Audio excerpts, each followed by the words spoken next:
22 பக்கம் 67 பக்கம். யோசேப்பு கனிதரும் செடி, அவன் நீர் ஊட்டண்டையில் உண்ட கனிதரும் செடி, அது கொடிகள் சோரன் மேல் நீங்கள யாருன்னா கனிதரும் செடி என்றீங்கன்னா யார் உங்களை என்னோட கசக்க முடியாது, புடுக முடியாது, புடுங்க எரிய முடியும். எங்க ஓட்டால் நீங்க பரப்பு, எங்க ஓட்டால் கலைவீங்க, எங்க ஓட்டால் முளைக்கும், எங்க ஓட்டால் அதை கொல்ல முடியும். அது அவனை பாரு எல்லா பக்கம் போட்டு பார்க்குறாங்க, முடியல. அப்ப இதுல புரிச்சுக்கோங்க. அவனை பாருங்க வித்தாங்க, கொண்டு போனாங்க, தள்ளி விட்டாங்க, ரெண்டா தூக்கி கொண்டாடி போட்டாங்க, சிறையில போட்டாங்க, என்னென்ன பண்ணி பார்த்தாங்க. ஜெயிச்சாங்க? ஜெயிக்கவே முடியல. அவன் சொன்ன காரியம் நிறைவேற வரைக்கும் இருக்கு. பார்த்தீங்களா? அப்ப பாருங்க அவனோட பாருங்க சொல்ற நல்ல காரியங்களெல்லாம் நீங்க நிறைய புரிஞ்சுக்க வேண்டியதா இருக்குது. பாருங்க அவனை போன வர ஒரு சொப்பனங்காங்கிற அந்த சொப்பனத்துல என்ன நடக்குது? சொப்பனம் இந்த சொப்பனங்காரங்க இந்த சொப்பனங்காங்கிறாங்க. அவர் 2 பேரும் கண்டு சொல்றாங்க. அதுக்கு விட சொல்றாரு. விட சொன்னோட ஒருத்தர் என்ன பண்ணுவேன், நீ போய் இந்த காரியத்தை நீ செய்ய மீண்டும் ஒருத்தர் என்ன பண்ணுவேன், நீ போனோன்னு தலையை என்ன எடுக்கப்படு அப்படின்னு சொல்லிடுறாரு. அதே மாதிரிதான் வானத்தையும் பூமி உண்டாக்குற இயேசுநாதர் என்ன பண்றாப்புல, பூலோகத்துக்கு வந்தவர்கள் அதே மாதிரி என்ன பண்றாங்க, அவரே சிலுவையில் தொங்கும்போது என்ன பண்றாங்க, 2 பக்கம் 2 கல்லர்கள் நடுவாலே வரும். அப்படித்தானே? அங்கே யோசேப்பு இதுல என்ன பண்ணுச்சு, 2 பேர். இங்கே ஆண்டவராக இயேசு கிறிஸ்து 2 பேர். இதெல்லாம் நீங்க என்ன பண்ணா இதெல்லாம் அதுக்கு இனத்தோடு இணைச்சு பார்க்கணும். அதே மாதிரிதான் உங்க வாழ்க்கை தேவனோட நீங்க இணைச்சிட்டீங்கன்னா நீங்க கணிதோட சரியா இருந்துட்டே இருப்பீங்கன்னு அர்த்தம். பாருங்க அது வெகு நாளுக்கும் பாருங்க. அதே இடத்துல ஆண்டவர் பாருங்க அந்த கிணத்துல எங்கே தூக்கி போட யோசேப்பு தூக்கி போட்டாங்க, அதே கிணத்தண்டையில் உட்கார்றாரு. அப்ப அன்னைக்கு பெருங்கிணறு, இன்னைக்கு உட்காரும் போது ஆண்டவர் கொடுத்து உட்காந்து அது ஊரே தண்ணி குடிக்கிற கிணறா இருக்கு. இல்லையா? இப்ப அதே மாதிரிதான் நீங்க பாக்குறதுக்கு நீங்க இப்பெல்லாம் அப்பாவி மாதிரி உங்களுக்கு ஒண்ணுமே இல்லாத மாதிரி இருக்குவீங்க. ஆனா நீங்க செழித்து ஊரே தண்ணி குடிக்கிற கிணறாக, செடி கொடி கொடுக்கிற என்ன பண்ணு கனி கொடுக்கிற கிணறாக நீங்க மாறுவீங்க. ஆமே ஆமே அல்லேலூயா. பாருங்க அவனுடைய காலத்துல ஆண்டவர் உட்கார அந்த கிணத்தண்ணியில் உட்கார்றாங்க. அங்க என்ன பண்ணாங்க, தாகத்துக்கு தண்ணி கேட்கும் போது சொல்றாப்ல, இது யாரோடைய கிணறுன்னு சொல்லி அவர் சொல்றான், பேர் சொல்றான். சரிங்களா? அப்ப சொல்லும் போது ஆண்டவர் என்ன செய்யறாரு, அந்த இடத்துக்கு தண்ணி மோக்கிறதுக்கு அந்த ஊருக்கே தண்ணி மோந்து குடிக்கிறதுக்கு கிணற மாறு. அதே யோசேப்பு தூக்கி போடும்போது அது எந்த கிணறு இருக்குது, ஊர்ல மரக்கிணறாத்தான் இருக்குது, தூக்கி குழியில் போட்டாங்க தான் இருக்குது. அப்ப அதே கிணறு இப்ப என்ன ஆகுது, எத்தனை ஆண்டு இருக்கும் பாருங்க, நினைச்சு பாருங்க, எத்தனை ஆண்டு இருக்கும் பாருங்க, நூற்றுக்கணக்கான ஆண்டு இருக்கும் பாருங்க. என்ன நடக்குது, அந்த கிணறு தண்ணி குடிக்கிறதுக்கு யார் வந்து நிற்கிறாங்க, தண்ணி ஏற்கிறதுக்கு யார் வர்றாங்க, ஊருக்குள்ள தண்ணி கொடுக்கறதுக்கு என்ன செய்யுது. அப்ப பாருங்க ஆண்டவர் ஒரு கனி குடிக்கிறார். அந்த தேடி பாருங்க என்னாச்சு, அந்த சத்தியத்தை நீங்க நல்லா புரிஞ்சுக்கொள்ளணும். அப்ப கனி கொடுக்கிற மரம் அவர் போட்ட குழி என்ன ஆகுது, இன்னைக்கு ஊருக்கே தண்ணி கொடுக்கிற கிணறா மாறிட்டு. எப்போ மாறி ஆண்டவர் அதை பண்ணுங்க. ஆண்டவர் வந்த காலத்துல அதை பார்க்க வேண்டியது. ஆண்டவர் அங்க உட்கார்றாரு. அங்க என்ன ஒருத்தர் என்ன பண்ணாங்க, இந்த தண்ணி நீ குடிக்கிற தண்ணி தாகம் உண்டாகு, நான் கொடுக்கிற தண்ணியோ தாகம் உண்டாகாதுன்னு சொல்றேன். அப்ப என்ன இருக்காதுல, அப்ப நான் இந்த தண்ணியை அப்ப குடுக்கணும் அவன் கேட்கிறா, இல்ல வரல நீ சொல்ற தண்ணி வேற, நான் சொல்ற தண்ணி வேறன்ட்டு அவன் போயிடுறாரு. கத்திரிக்கு சோத்துறான். அப்ப கனி கொடுக்குறா நீங்க ரெண்டு அப்படியே பட்டையில தான் மாறணும். அதுதான் என்னோட ஆசை. அந்த மாதிரி கிணறா, அந்த மாதிரி ஊருக்கே தண்ணி குடிக்கிற கிணறா அப்படின்னு என்ன அர்த்தம், நீங்க அநேகருக்கு பிரயோஜனம் இல்லையெல்லாம் நீங்க மாறணும். உங்களுடைய வாழ்க்கையை கத்திர அப்படி மாத்துவாரு. அந்த எண்ணம் உங்களுக்கு வந்து கொண்டே இருக்கணும். அந்த எண்ணம் இருந்த போது நீங்க அதே மாதிரி ஆகும். அந்த எண்ணங்களும் இருக்கணும். அதுக்கு தகுந்த மாதிரி நீங்க உடையெல்லாம் மாத்திக்கணும். யார் எது சொன்னாலும் நீங்க எடுத்துக்கணும். அது பாருங்க யோசேப்பின் வாழ்க்கையில் எத்தனை நடந்தது நீங்க சிந்திக்கணும் அப்படி. அதே மாதிரிதான் நம்ம வாழ்க்கை இருக்கிற பிள்ளைகளுக்கு வாழ்க்கையில் ஒவ்வொருத்தரும் ஒரு வாழ்க்கையில் நடக்குது. நாங்கள் பார்த்துட்டு தான் இருக்கிறேன். அவங்களுக்காக நம்ம பாரம் எடுக்கிறோம், ஜெயிக்கிறோம். நீங்க எங்கிட்ட சொல்றது இல்லை, ஆனாலும் நான் விசாரிச்சுக்குவேன், எல்லாமே கேட்டுக்குவேன், நான் எல்லாமே தெரிஞ்சு வச்சுக்குவேன், ஆண்டவர் இடத்துல நான் கேட்பேன், அவங்களுக்காக பாரம் எடுப்பேன். இல்லையா? சில பேர் தான் சொல்றீங்க, சில பேர் சொல்றது இல்லை, மனசுக்குள்ளேயே வச்சுக்கிறீங்க, உங்களுக்குள்ளேயே ஜெபம் பண்ணிக்கிறீங்க. அது அப்படி இல்லை. ஊழியர்களுக்கு நீங்க பகிர்ந்து கொள்ளணும். யோசேப்பு என்ன பண்ணாப்ல, தேவனிடத்துல பகிர்ந்து கொண்டா, தேவனோட பேசுனா. அதே மாதிரிதான் ஊழியர்களுக்கு பகிர்ந்து. இன்னைக்கு அடுத்த ஊழியர்கள் வச்சிருக்காரு ஆண்டவர். ஊழியர் எதுக்கு வச்சிருக்காரு, நீங்க எதா இருந்தாலும் பகிர்ந்து கொள்வதற்கு, எதா இருந்தாலும் பேசிக்கிறதுக்கு, எதா இருந்தாலும் ஆலோசனை கேட்டு அந்த பிரகாரம் நடக்கிறதுக்கு. அது நடந்து ஆண்டவர் என்ன பண்ணா, ஊழியர் மூலியமா தான் உங்களோட ஆலோசனை கொடுப்பார். இல்லையா? அந்த ஆலோசனை கேட்கணும். கர்த்தருக்கு மகிமை. அதுல இப்ப 22 படிச்சீங்க, 23 படிங்க. அதுலயே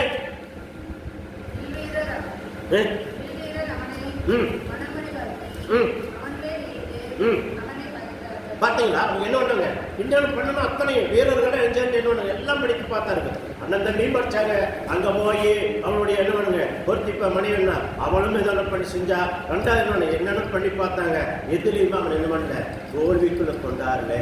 அவன் ஜெயிச்சு கொண்டே இருந்த அவன் வாழ்க்கை கத்தர் எப்படி செய்தான்னு சொல்லி சிந்திக்க வேண்டிய நேரமா இருக்கு. கத்தருக்கு மகிழ்ச்சி. அது உங்களுக்கு ஒரு சும்மா எடுத்துக்காட்டி ஒரு தலைப்புக்காக சொல்லி கொடுத்தேன். ஏன்னா நம்ம அதில் பற்றி தான் போயிட்டு இருக்கிறோம். இது தொடங்கி இந்த வருஷத்துலேருந்து போயிட்டு இருக்கிறோம். என்ன அது முடிவு ஆகல, சரியா? இந்த முடிவு வரைக்கும் அதை நம்ம சொல்லிட்டு இருக்கோம். சரி, சங்கீதம் 105:42 படிக்கிறாமே. 737 பக்கம். சங்கீதம் 105:42 எடுங்க, மனமன் எடுங்க. பாருங்க, தமது பரிசுத்த வாக்குத்தத்தத்தையும் பாருங்க ஆபிரகாரத்தையுமே நினைத்து. பாத்தீங்களா? உங்களுக்கு என்ன வாக்குத்தத்தத்தை விற்கிறாரோ அதை ஆபிரகாரத்தையுமே அங்க எடுக்கிறாரு. ஏன் எடுக்கிறாரு சொல்லுங்க பார்க்கலாம். வாக்குத்தத்தத்தை கொடுக்கறதா நிறுத்த வேண்டியதான ஆபிரகாரத்தை இருக்கான். அவன் பக்தனை முதல் இழுப்பாரு. நீங்களும் பக்திமான்கள் ஆகிட்டீங்கன்னா, தேவனை கேட்ட கனி கொடுக்கறத மாறிட்டீங்கன்னா உங்களே முதல் இழுப்பாரு. என் பிள்ளைகள் இப்படித்தான் இருப்பாங்க, என் பிள்ளைகள் இப்படித்தான் வாழ்வாங்க, உங்களை கொண்டு அந்த ஊரை செய்வாங்க ஆண்டவரன்னு சாட்சி வைப்பார். ஆமே, சாட்சி வைக்கிறதுக்காக தான் செய்யறாரு. பாருங்க, அதுல இப்ப 42 படிச்சீங்க. அதில் 43 படிங்க. அதுலயே தம்முடைய ஜனத்தை களிப்போடும் தம்மை தெரிந்து கொண்டவரை கம்பீர சத்தத்தோடையும். பாத்தீங்களா? உங்களை என்ன பண்ணுவாருங்க, கம்பீர சத்தத்தோட புறப்படு பண்ணி இஸ்ரவேல் ஜனங்கள் என்ன பண்ணாங்க, அங்கே எவ்வளவு கஷ்டப்பட்டாங்க, கண்ணீர் வடித்தாங்க. என்ன 430 வருஷம் அடிமையில கடந்து வாழ்ந்து என்ன பண்ணாங்க, நல்லா செழிப்பா இருந்தே போய் கஷ்டப்பட 2வது நாயிடுது. சில காரியங்கள் அவங்களுக்கு அதிபதி இறந்தன போய் என்ன பண்ண ஏகோப்ப இறந்த உடனே அங்க என்னாச்சு, என்ன நடக்கிறதோ அது நடக்குது. யோசப் இறந்தோடனே என்னென்ன நடக்கணுமோ அது நடக்குது. அப்ப எல்லாரும் என்ன அடிமைத்தானத்துக்கு போயிடுறாங்க. அவங்க என்ன பண்ண போனது 70 பேர். எத்தனை பேரு? 70 பேர். வருகும்போது என்னங்க பல லட்சங்களை பெருகிட்டாங்க. எத்தனை லட்சங்க? பல லட்சங்களை பெருகிட்டாங்க. அப்ப பல லட்சங்களை பெருகிறோன்னே அங்க இருக்கிற அந்த நாட்டுக்காரனுக்கு புகாமி உண்டாயிடுது. இவங்க அடிமைகளா வந்தாங்க, இப்படி பெருகிட்டாங்க, பெருகிட்டே இருக்காங்க. அவன் என்னென்னமோ பண்ணி பாக்குற, அவன் தடவண்ணா பாக்குற, அவன் தடவண்ண பெருகிட்டே இருக்கிறான். இல்லையா? பாருங்க, அவனுக்கு என்னங்க, அவனுக்கு நைட்டு பகல் வேலை கொடுக்குறேன். எப்ப பார்த்தாலும் குழந்தை விட்டுக்கிறா, பெருகிட்டே இருக்கிறா, இவனை எடுக்கிற ஆடு இதெல்லாம் பெருகிட்டே இருக்கு. பாருங்க எவ்வளவு தூரம் கஷ்டப்பட்டு கொடுத்தானா அது எல்லாம் என்ன பண்ணாங்க, புறப்பட பண்ணும்போது என்ன வெளியே புறப்படுறாங்க. சரியா? அதை பாருங்க. 2வது 44 படிங்க. அதுலயே பாருங்க, கட்டளைகளை காத்து நடக்கும்படி தம்முடைய நியாய பிரமாணங்களை கை கொள்ளும்படிக்கு. பாருங்க, அவர் என்ன கை கொள்ளும்படி கை கொண்டு இருந்தார். கை கொண்டு நடந்தனால என்ன ஆகுதுன்னா, இவங்க எங்கெல்லாம் பாடுபட்டு கஷ்டப்பட்டு வேறு சிந்து அடி தின்னு உத தின்னு வரும்போது ஆண்டவர் ஐடியா பண்றாங்க. சரி, இவங்க புறப்பட வைக்கணும், எல்லா காரியத்தையும் செய்யறாரு. செஞ்சு முடிச்சுட்டு போகும்போது என்ன செய்யணும்னு சொல்லி ஐடியா பண்றாரு. அங்க இருக்கிற நாட்டில் இருக்கிற பொண்ணு பொருள் வெள்ளி என்னென்னலாம் சம்பாதிச்சு கஷ்டப்பட்டு வேறு சிந்தி கொடுத்தாங்களா, அங்க இருக்கிற எல்லா பொம்பளைகிட்ட போய் நைஸா பேசுறாங்க. பேசுறோன்னே என்ன பண்றாங்க, அவங்க அள்ளி அள்ளி கொடுக்குறாங்க. இந்த பண்ணிப்போ, நீ வச்சுக்கோ, நீ வச்சுக்கோ. ஆனால் என்ன பண்றாங்க, பொண்ணை கொடுக்குறாங்க, வெள்ளி கொடுக்குறாங்க, அள்ளி அள்ளி கொடுக்குறாங்க. அள்ளி அள்ளி கொடுத்து அவங்க போகும்போது பயணிக்கிற அத்தனையும் அவங்க சமைச்சுட்டு வராங்க. ஆடு மாடுகள் கேட்டா இந்த மாட்டை நீ பிடிச்சிப்போ, இந்த ஆட்டை நீ பிடிச்சிப்போ கொடுக்குறாங்க. நிறைய பொருள் வருவாங்க. வரும்போது சும்மா வந்தாங்க, வெறுங்கைய கல்ல பொண்ணு பொருளோட புறப்பட செய்தாரே. பாடுறோம் இல்லையா? பாடுறோம் இல்லையா? அதே மாதிரி எல்லாம் புறப்பட்டு செய்யறாரு. 45 படிங்க. அதுல அவர்கள் புறஜாதிகளுடைய தேசங்களை கொடுத்தார், அந்நிய ஜனங்களுடைய பிரயாசனி பலனை சுதந்திரத்துக் கொண்டார்கள். பார்த்தீங்களா? இல்லையா? என்ன பண்ணிட்டாங்க, உங்களுக்கு சுதந்திரிச்சு கொண்டாரு. கொடுக்க வேண்டிய காரியத்தை கத்து நிறைவேற்றுவாரு. என்ன பண்ணணுமோ அதை கொடுத்துருவாரு. நீங்க எங்கெல்லாம் பாடுபட்டு கஷ்டப்பட்டு நீங்க நினைக்கிறீங்க விட்டுட்டு வரேன்னு நினைக்கிறீங்க, அதுக்காகத்தான் ஆண்டவர் என்ன செஞ்சாரு, கொஞ்சம் நாள் ஆண்டு போனஸ் என்னன்னு தெரியாது, போனஸ் கொடுக்க வைக்கிறாங்க. அதோட இன்னொன்னு பிஏபி அப்புறம் என்னென்னமா கொடுக்க வைக்கிறாங்களா இல்லையா? வேலைக்கு கூட கொடுக்க வைக்கிறாங்களா இல்லையா? மஞ்சள் கேட்கலாம் கொடுக்க வைக்கிறாங்களா இல்லையா? கம்பெனிக்கு கூட கொடுக்க வைக்கிறாங்களா இல்லையா? இப்போ மாமியாருக்கு எல்லாம் பிடிச்சி வச்சு கொடுக்குறாங்களா இல்லையா? அதே மாதிரி அது அந்த காலத்துல என்ன இல்லை, அந்த காலத்துல அதெல்லாம் இல்லாத இருந்தது. 2வது பைபிள் இருக்கிற பிரகாரம் இன்னைக்கு என்ன பண்றாங்க, கொடுக்க வைக்க முடிகிறாங்க. இல்லையா? இதெல்லாம் எப்படி கிடைக்குது? ஆண்டோட வார்த்தை நிறைவேறுது. நிறைவேறனால இன்னைக்கு என்ன போனஸ் கிடைக்குது பாருங்க. இந்த போனஸ் வரப்போகுது. எனக்கு போனஸ் வரப்போகுது. அப்போ போனஸில் ஏன் கணவர் கொடுக்க வைக்கிறாருன்னா, நீங்கள் பட்ட கஷ்டத்தெல்லாம் என்ன பண்ணுறாங்க கொடுக்க வைக்கிறாங்க.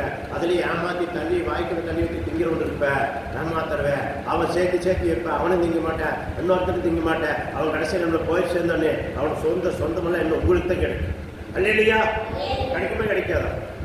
எப்போ கிடைக்கும்? நீங்கள் அங்கே நுழைச்சி பாடுபட்டு அங்கேயே இருந்து பார்த்து போட்டது இப்போ அந்த அதை சுதந்திரமாக்கும்படி நீங்கள் இருந்தீங்கன்னா கர்த்தர் உங்களுக்கு கொடுக்க வச்சுருவார். ஆமே அல்ல இல்லையா? கொடுக்க வைப்பார். அது அந்த நம்பிக்கை உங்களுக்குள்ள வரணும். கர்த்தருக்கு மகிமை உண்டாட்டி. சரி, இப்போ பாருங்க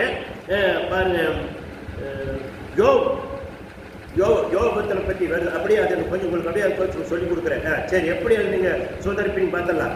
யோபு 27:16 படிங்க. யோபு 27:16 படிங்க.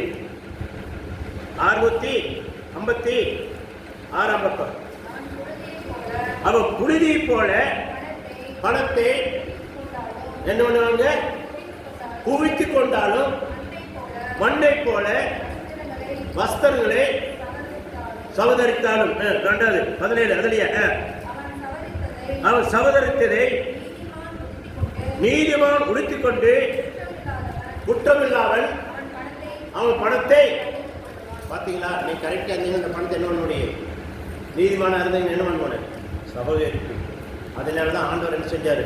ஏற்ற நாட்டில் பாலும் தேனும் ஓடுற இடத்துக்கு என்ன பண்ணார்? ஆகாசமாக இருக்கிற ஆளுங்களை வைத்து குறைய கிடக்கிற ஒன்றுமில்ல பொட்டலங்காடை கிடக்கிற அவன் என்ன பண்ணாங்க? அதை பயன்படுத்தி எல்லாம் பண்ணி வச்சுருக்கான். ஏன்னா இந்த பூமியை சும்மா கிடந்தா என்ன பண்ண காட்டு மிருகங்கள் நாட்டு மிருகங்கள் ஆனால் ஆளுங்களுக்கு கோழிகள் எல்லாம் குட்டி போட்டு வந்து படுத்துட்டு இந்த பூமி ஒன்றுமில்லாமல் போயிடு அப்படின்னு சொல்லி அதுக்கு தான் அந்த ஆளுங்களை வச்சு ஆண்டவர் என்ன செய்கிறாரு?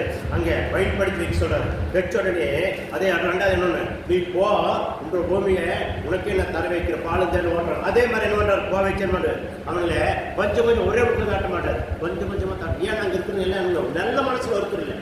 அதனால அவர் சேர்த்து வச்சது எல்லாமே அந்த பூமி யாருக்கிட்ட இருந்ததோ அவருக்கு பேர் கொடுக்க வைப்பார் ஆண்டவர். ஏங்கிறியா? ஆண்டவர் ஏன் கொடுக்குறது? என்ன பற்றியெல்லாம் செய்வார் ஆண்டவர்? அப்படித்தான் செய்வார். சொத்து ஆறுது, வானத்தை பூமி உண்டாக்குனா அவருது. அவர் யாருக்கு வேணாலும் எடுத்து கொடுப்பாரு, யாருக்கு வேணாலும் செய்யலாம். அவர் யார் உண்மையா இருக்கிறோம்னா அதுவே போட்டிருக்குது. 17 போட்டிருக்கிற நீதிமானவர்களுக்கு அதையே கொடுப்பார். யார் நீதிமான? அப்ப இவனுக்கு எங்க இருந்து என்ன பண்ணாங்க? தெய்வ தொழுதுகோளோடு இருக்கிறவனே அங்க போற அது பாதி போகும்போது என்ன பண்ணாங்க? இந்த கேள்வி கொண்டு ஏன்னா அவன் நீதி கரெக்டா இருக்காதானே அவன் என்ன பண்ண? ஆண்டவர் எடுத்துட்டு தூக்கிட்டாரு. பாலியர் முட்டை முனை எல்லாம் கிடைக்கிற உண்மையா பத்திமான முட்டை முனை கொடுத்தேன்னு செய்யறாரு. இல்லையா? அப்ப இதெல்லாம் எப்ப நடக்குன்னா, நீங்க நீதிக்குள்ள நடக்கும் போது தேவன் உண்மையை பிடிச்சு கொள்ளும் போது வாக்குத்தாத்தங்களை சுதந்திரிக்கொண்டு அந்த வாக்குத்தாத்தங்களை சொல்லிக்கொண்டு இருந்தா தான் நடக்கும். வாக்குத்தாத்தை விட்டீங்கன்னா நடக்கவே நடக்காது. பாருங்க, அதுல என்ன பண்ணுவோம் அப்படிங்கன்னா அதுல ஒன்றை விட்டு படிச்சுட்டோம். 27:13 படிங்க. எது போட்டுக்கு பார்க்கலாம்? 13. பொல்லாத மனுஷனுக்கு தேவனுடைய வரும் பங்கு பார்த்தீங்களா? அவருக்கு என்ன? பொல்லாத மனுஷனுக்கு வர்றது அவனுக்கு தேவனுக்கு என்ன பண்ணுங்க? கெட்டதெல்லாம் வருது. அவன்கிட்ட இருக்கிற சொத்தை போற யாருங்க? தேவன் குடுங்கி யாருக்கு கொடுப்பாங்க? நீதிமன்றம் என்ன கொடுப்பாரு? இல்லையா? அதையும் நீங்க புரிஞ்சுக்கொள்ளணும். பொல்லாத மனசு சொத்தை சேர்த்து வைப்பேன். அவன் கொடியை தான் சேர்த்து வைப்பேன். அவனை திங்க மாட்டேன், அடுத்தது கொடுக்க மாட்டேன். ரெண்டாவது பாதி குடிக்கிட்டு போனாலும் போயிரு. ரெண்டாவது என்ன ஆயிரு? அவங்ககிட்ட இல்லாத போயிரு. இல்லைன்னு ஆறுங்க. அதை நீதிமானுக்கு அத்தனை எடுத்து கொடுத்துருவாங்க. அப்ப என்னன்னா ஆண்டவர் பேர செய்வார், கண்டிஷனா செய்வாரு. அந்த எண்ணங்களுக்கு வந்து கொண்டே இருக்கணும். கர்த்தருக்கு மகிமை உண்டாட்டு. 2வது பாருங்க, பிரசங்கி 2:26 படிங்க. பிரசங்கி அதுக்கு நிறைய சொல்ல வேண்டியது. நான் நிறைய சொல்லணும்னு ஆசையாக தான் இருக்கிறேன். ஆனால் நான் உங்களுக்கு கொஞ்சம் வாரம் கொஞ்சம் தொட்டு கொடுத்தா தான் உங்களுக்கு புரியும். பிரசங்கி 2:26 793 பக்கம். பிரசங்கி 2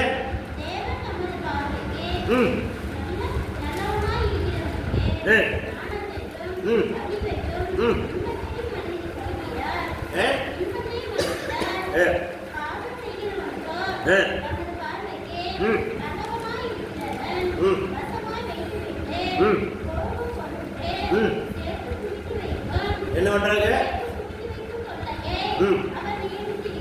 பாத்தியா?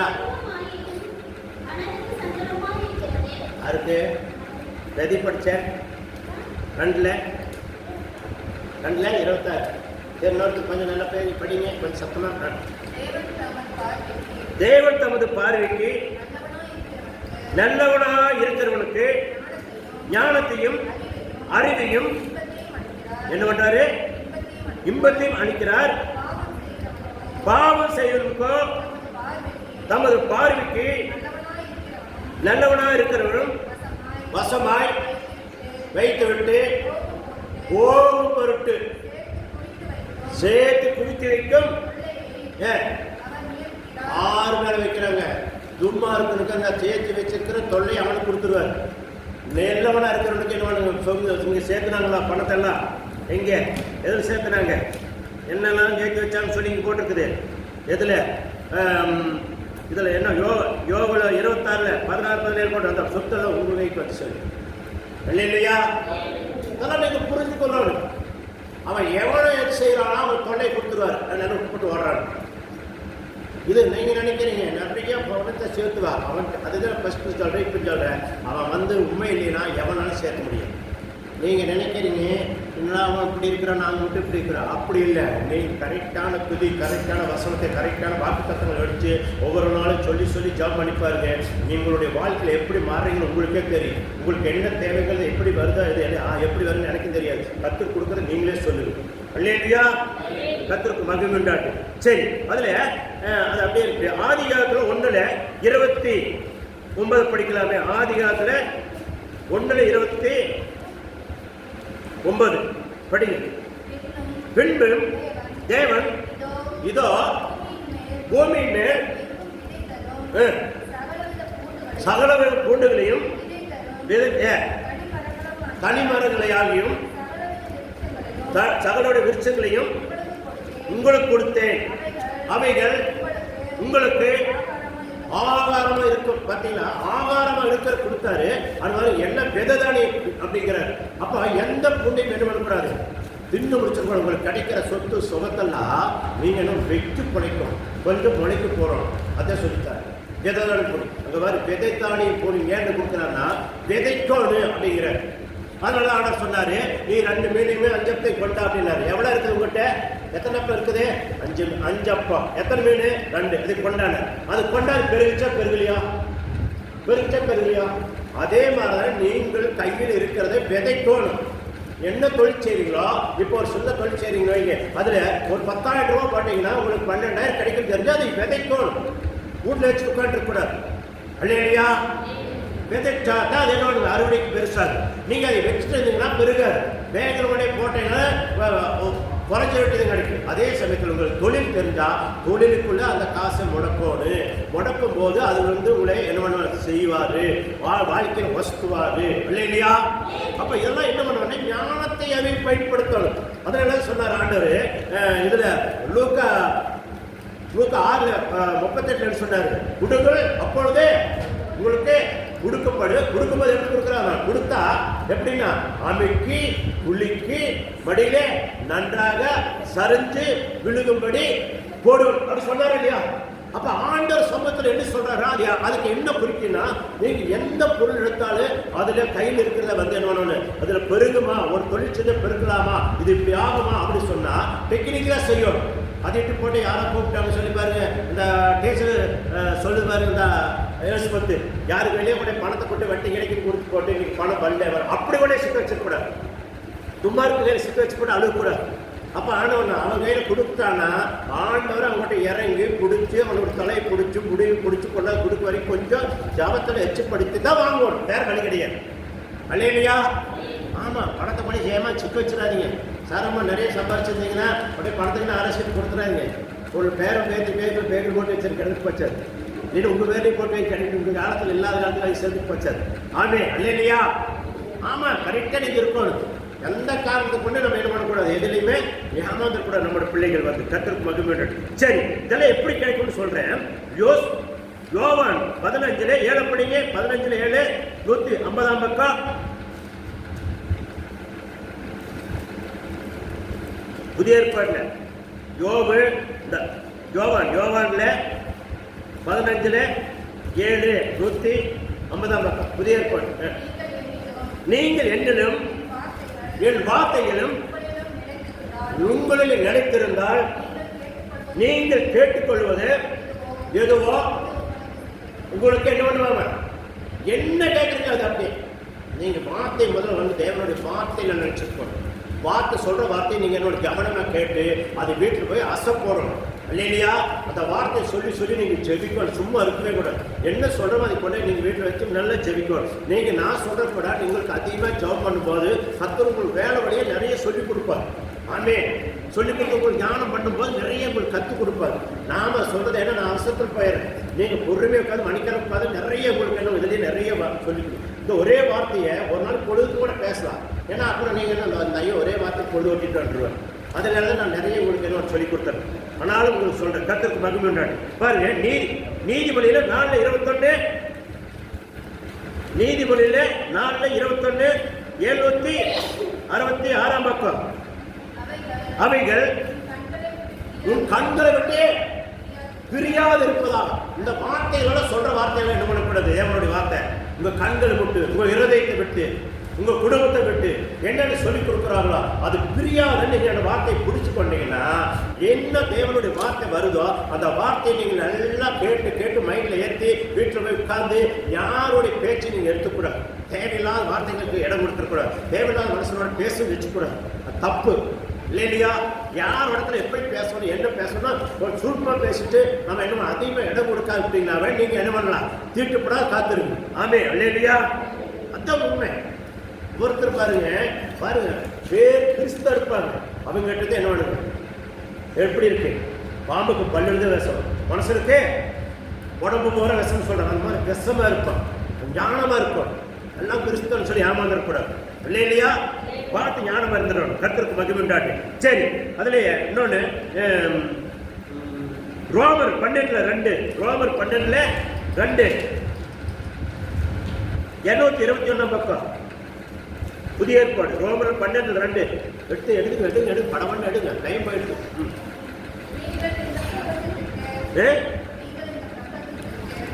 நீங்கள் இந்த பிரபஞ்சத்துக்கு ஒத்த வேஷம் தரித்தால் தேவனுடைய நன்மையும் பிரியமும் பரிபூர்ண சுத்தம் இன்றென்று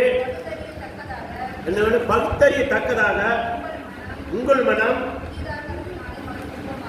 உங்களுடைய மனம் புதிதாக மறுரோக ஆகணும். ஏசப்பா எப்படி மறுரோகமான நீங்கள் மறுரோகம், நீங்கள் நானும் மறுரோகம். ஆமா, புதிதாக்கணும். இந்த தேசத்துல இந்த பிரபஞ்சத்துக்கு தகுந்த மாதிரி நீங்க என்ன தேவனுக்குள்ள வார்த்தை கேட்டு கேட்டு ஒவ்வொரு நாள் என்ன புதுப்பிக்கப்படணும். தேவ வார்த்தை புதுப்பிக்கப்பட்டு அது பிரகாரம் வாழணும் ஆசைப்படணும். தேவ வார்த்தை கேட்டு அப்படி இருக்கணும்னு ஆசைப்படுங்க. கண்டிப்பாக நீங்க வார்த்தையில வசனத்தில் வச்சு வாக்குத்தத்தம் வச்சு உங்களுக்கு எந்த காரியம் போனா அதுக்கு தகுந்த வாக்குத்தத்தங்களை நீங்க எடுக்கணும், தேடணும். தேடினா பைபிள் கண்டிஷனாக கிடைக்கும், தென்படுச்சு. அப்போ இன்னைக்கு உனக்கு இந்த தேவை இருக்குது, இந்த தேவைக்கு என்னோட சைட்டுன்னு சொல்லி ஆண்டவர் சமத்தில் உட்காந்து பைபிள் எடுத்து புரட்டி கண்ணை மூடிட்டு அழுது பாருங்க. அதுக்கு வசனம் கொடுப்பாரு. அந்த வசனத்தை படித்து நீங்க போய் செஞ்சு பாருங்க. அந்த காரிய தேவைகளை சந்திக்கப்படும் இல்லையா. மற்ற கண்டிஷனா செய்வார். நானும் ஒவ்வொரு நாள் அப்படித்தான் பண்ணுவேன். ஆண்டவர் இடத்துல உட்காந்து அழுவேன். அழுதுன்னு போறாதடி காரியத்தை கற்று எனக்கு வாய்ப்பு செய்யும். அப்ப நாம என்ன தேவனுடைய வாக்குத்தத்தங்களை பிடிச்சி நீங்க செய்யும் போது நடக்குது. கர்த்தருக்கு மகிமை உண்டாட்டும். ஏன்னா பாருங்க, ஒரே ஒரு வசனத்தை படித்து நான் ஒரு வார்த்தை நிறைவு பண்ண பார்க்கிறேன். யோசுவா உன்னைத்த யோசுவா என்ன யோசுவாவில 1:8 269 பக்கம். யோசுவா பழைய ஏற்பாடு எடுங்க. அதுதான் பக்கம் போட்டு சொல்லிடுறது உங்களுக்கு இல்லையா. பக்கம் போட்டு சொல்லிட்டா உங்களுக்கு என்ன சீக்கிரம் எடுப்பீங்க இருக்காங்க.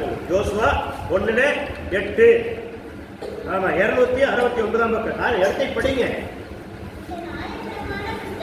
இந்த நியாயப்பிரகார புஸ்தகம் உன் வாயை விட்டு பிரியாதிருப்பதாக